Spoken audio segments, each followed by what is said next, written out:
Mr. Speaker, we have known for some time that the world is in flux. The familiar signposts are fading, but the contours of a new global system have yet to take shape. So we are in a period of transition, uncertain, unsettled, and increasingly unstable. The recent Liberation Day tariff announcements by the US confirms this stark reality. The era of rules-based globalization and free trade is over. This marks a profound turning point. We are entering a new phase in global affairs, one that is more arbitrary, protectionist, and dangerous. For nearly 80 years since the end of World War II, America was the anchor for the free market economies of the world. It championed free trade and open markets and led efforts to build a multilateral trading system.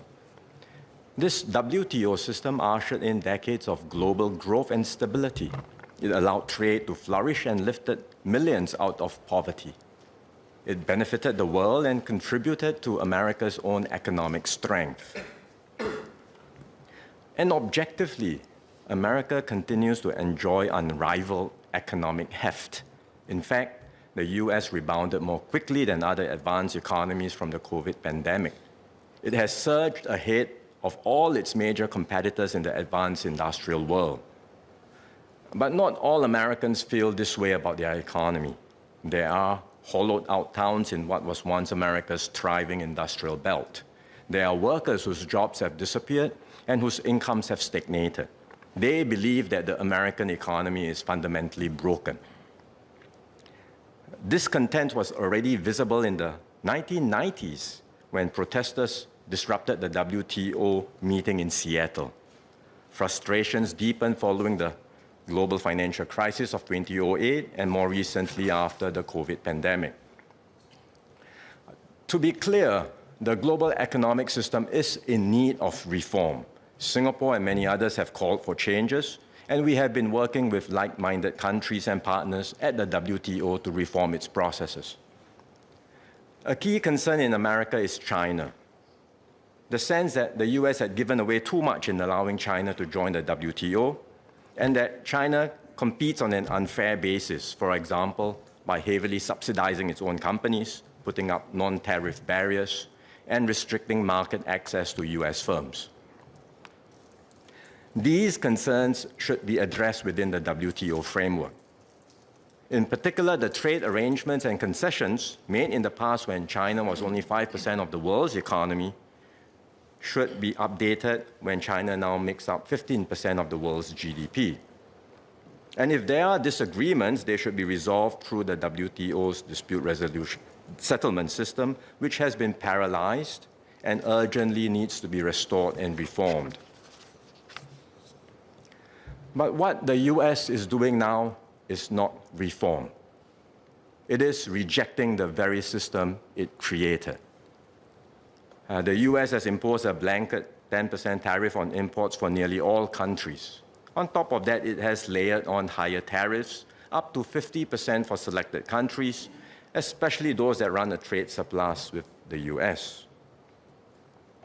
According to the administration, the sweeping tariffs are needed to fix America's trade imbalances. But there is nothing inherently wrong about running a trade deficit. It simply means that American consumers are buying more from the world than the world is buying from America. Moreover, the focus has been solely on the goods trade. That only gives a partial picture. In fact, the US runs a surplus with many of its trading partners in services, exporting software services, education, entertainment, financial and business services. But this fact has been completely ignored. In Singapore's case, we have an FTA with America. We impose zero tariffs on US imports, and we actually run a trade deficit with the US, meaning we buy more from them than they do from us. If the tariffs were truly reciprocal, and if they were meant to target only those with trade surpluses, then the tariff for Singapore should be zero. But still, we are being subjected to the 10% tariff. We are very disappointed by the US move, especially considering the deep and long-standing friendship between our two countries. These are not actions one does to a friend. Asia bears the brunt of the US tariff increase. Within the region, China is the hardest hit, facing a 34% tariff this round. And this is on top of the 20% tariff increase imposed over the last 2 months and the 20% from the first Trump administration. So taken together, the average US tariff on Chinese products now exceeds 60%. In Southeast Asia, the tariff rates range from 10% to 49%. These measures will accelerate the fracturing of the global economy. Instead of flowing based on economic efficiency, capital and trade will increasingly be diverted based on political alignment and strategic considerations. Several members have asked about the impact of the tariffs on specific industries in Singapore. We are assessing the situation carefully, but our deeper worry is not the direct impact that these businesses face. It is the wider implications for the global trading system and the world economy. So let me explain. First, the reciprocal tariffs are a fundamental rejection of the WTO rules. One of the cornerstones of the WTO multilateral trading system is the most favored nation principle, or MFN. Most favored nation sounds like giving special privileges. Actually, it means the opposite, that every member must treat all other members equally. In other words, if a country extends more favorable terms or imposes additional restrictions to one trading partner, it must do the same to all other WTO members. There are some carve-outs and exceptions to the MFN rule, for example, to allow free trade agreements. But MFN has long been the bedrock of the multilateral trading system. It ensures a level playing field, prevents discrimination, and enables countries, big or small, to compete fairly in global markets. This has helped to liberalize trade amongst more than 100 WTO members, each with different economic and political and social concerns. America's new tariff regime is a complete repudiation of the MFN principle. It opens the door to selective country-by-country trade relations based on unilateral preferences. If other countries adopt the same approach as the US, the rules-based trading system will unravel. This will spell trouble for all nations, but smaller countries like Singapore will face greater pressures, because small countries have limited bargaining power in one-on-one bilateral negotiations. So the major powers will dictate the terms, and we risk being marginalized and sidelined. Second, the likelihood of a full-blown global trade war is growing. Singapore has decided not to impose retaliatory tariffs. Doing so will only lead to increased costs for Singaporeans. But other countries may not be guided by the same considerations and may have different perceptions and views. China has already imposed retaliatory tariffs on US goods. Others, like the European Union, are considering their next steps. Some think that the new tariffs are a negotiating tactic, a negotiating tool by the US to extract concessions in other areas. This was what President Richard Nixon did in 1971. He slapped a 10% surcharge on imports to pressure Germany and Japan to devalue their currencies, and when they did, the tariffs came off. Indeed, there is a brief window for countries to negotiate and get some reprieve from the US before the higher tariffs take effect. And it may be possible for some rates to be lowered. But we have to be realistic. Once trade barriers go up, they tend to stay up. Rolling them back is much harder, even after the original rationale no longer applies. Even if some partial accommodations are eventually worked out, the uncertainty generated by such a drastic move will dampen global confidence and growth. It will be very hard to restore the previous status quo. And in particular, it doesn't look like the 10% universal rate is open for negotiation. This seems to be the fixed minimum tariff, regardless of a country's trade balance or existing trade arrangements. Furthermore, there are other forces that could maintain the momentum for tariffs. In particular, many European countries are eager to protect their critical industries like electric vehicles, green technologies, and semiconductors from Chinese competition.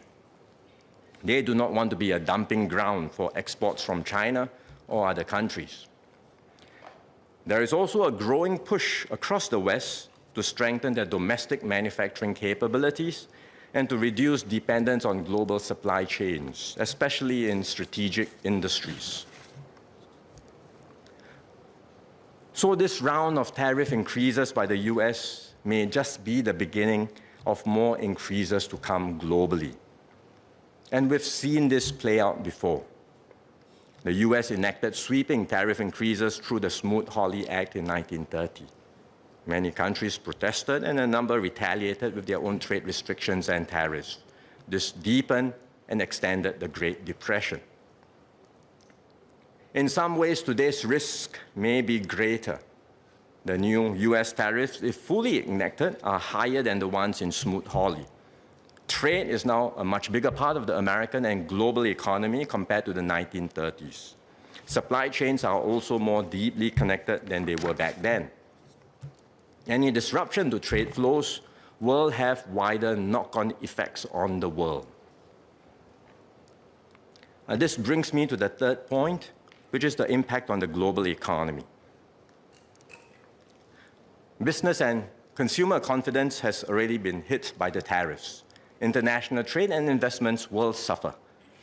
Our economic agencies got in touch with several multinational enterprises and local businesses after the tariff announcement.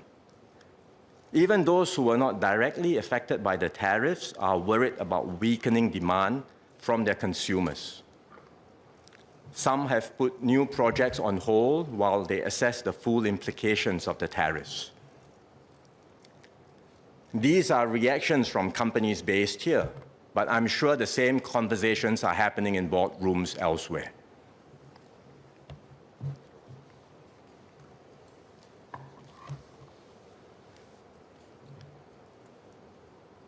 Over the recent days, we have seen sharp negative reactions in global stock markets. It is too early to tell if all this will spill over into the real economy, but the downside risks are clearly rising. What's troubling is not just the tariffs themselves, which are already damaging, but the fact that this new wave of protectionism is unpredictable and unstable. Protectionism is already bad. Unstable protectionism is even worse.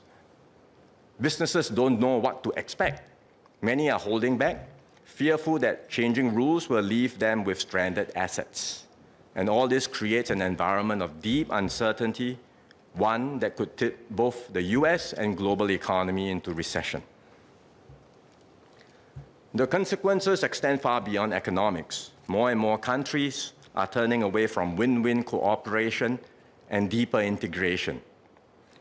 Instead, we see a rising me-first, win-lose mindset, where it's every country for itself. Some are even prepared to use aggressive or coercive means to get what they want at the expense of others. Meanwhile, global institutions are getting weaker and long-standing norms of cooperation are breaking down. One major concern is the US-China relationship. America views China as a strategic competitor and threat, which must be dealt with now while America still has the advantage. China says it is ready for a tariff war, a trade war, or any other type of war. The US has now threatened an extra 50% tariff on China, and China says it will fight till the end. There are fewer channels for dialogue, which can serve as guardrails to manage the relationship. So if the disputes escalate and destabilize US-China relationship, the consequences for the world would be disastrous. We must be mentally prepared. The predictable and rules-based order we once knew is fading. The new era will be more volatile with more frequent and unpredictable shocks. We must be ready to stand firm and protect our interests, no matter how the external winds may blow. What does all this mean for Singapore? In the near term, we expect weaker global growth, which means external demand for our goods and services will fall. The outward-oriented sectors of our economy will suffer the brunt of the impact. They include manufacturing, especially segments like electronics and semiconductors, biomedical science, which have higher export exposure to the US, wholesale trade and transport will be impacted. The global uncertainty and dampened sentiments will also impact some services industries, including finance and insurance. Singapore may or may not go into recession this year, but I have no doubt that our growth will be significantly impacted. We had originally projected GDP growth of 1 to 3% for 2025. MTI is reassessing the growth forecast and will likely revise it downwards. Slower growth will mean fewer job opportunities and smaller wage increases for workers. And if more companies face difficulties or relocate their operations back to the US, there will be higher retrenchments and job losses. For now, the measures announced in this year's budget will provide support for any short-term strain. We have a comprehensive package of measures for households and individuals. They will receive CDC vouchers, SG60 vouchers, and USAVE rebates to help with their cost of living. And there are targeted measures like increased ComCare assistance for the more vulnerable groups.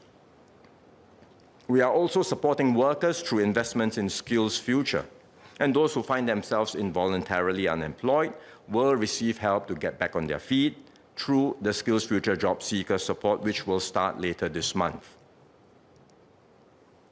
We've also rolled out measures in the budget to help businesses. There are short-term support measures through corporate income tax rebates, as well as schemes to boost their productivity and competitiveness and to pivot to new markets. Our economic agencies are also engaging the firms impacted by the tariffs to better understand their responses and see how we can support them and assist them with any specific issues they face. Nevertheless, the situation is fluid and can change quickly. We will therefore set up a task force chaired by DPM Gan Kim Yong to help businesses and workers address the immediate uncertainties, strengthen their resilience, and better adapt to the new economic environment. In addition to our economic agencies, the task force will include the Singapore Business Federation, the Singapore National Employers Federation, and the NTUC. We will continue to monitor developments closely. The government stands ready to do more if and when necessary. We have the resources to do so because of the financial discipline and prudence we've exercised over the decades.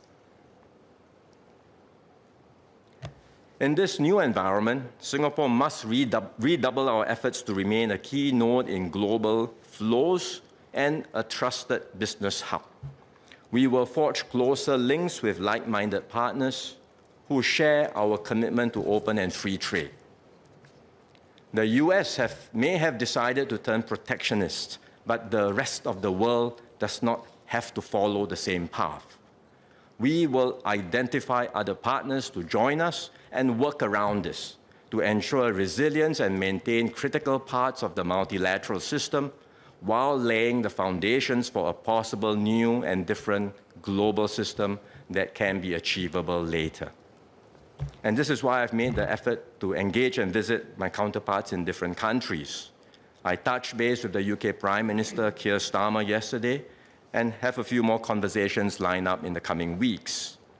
They are all keen to do more with Singapore and to expand our economic cooperation, including in new areas like the digital and green economies. In particular, we will strengthen our collaboration and integration within ASEAN. Last Friday, I spoke with Malaysian Prime Minister Anwar Ibrahim. Malaysia is also the ASEAN chair this year. We agreed to accelerate ASEAN's integration efforts to make our region more attractive and competitive. A special ASEAN Economic Ministers meeting will be convened later this week. They will discuss further ways that ASEAN can work together to strengthen intra-ASEAN trade and to send a strong signal of ASEAN's commitment to regional economic integration. As a group, ASEAN will also continue to strengthen our links with like-minded partners in areas of mutual interest. Mr. Speaker, we are entering a changed world. The only way Singapore can make it through the gathering storm is to stay united, pool our resources, our resilience, and our resolve. The government will do everything we can to steer Singapore through the choppy waters and make sure no one is left behind. We will keep our economy open, our society cohesive, and our institutions strong. We will create new value propositions for businesses and investors. We will act boldly and decisively when needed to ensure Singapore continues to succeed. Above all, we will put the interest of Singapore and Singaporeans at the center of everything we do. The road ahead will be harder. The dangers are real, but so too is our determination. In many ways, we are in a better position than we were 60 years ago when we became independent. We've built deep reserves as a strategic buffer. We've forged a strong compact built on solidarity and trust in each other. And most of all, we have our ingenuity and wit, our grit and gumption, a never-say-die spirit that has seen us through every crisis and will carry us through the ones to come. So, Mr. Speaker, I say to this House and to fellow Singaporeans, do not fear. Now, more than ever, we will stay resolute and united. Our little red dot will continue to shine. In a dark and troubled world, Singapore will hold our ground as a beacon of stability, purpose, and hope. Thank you, sir.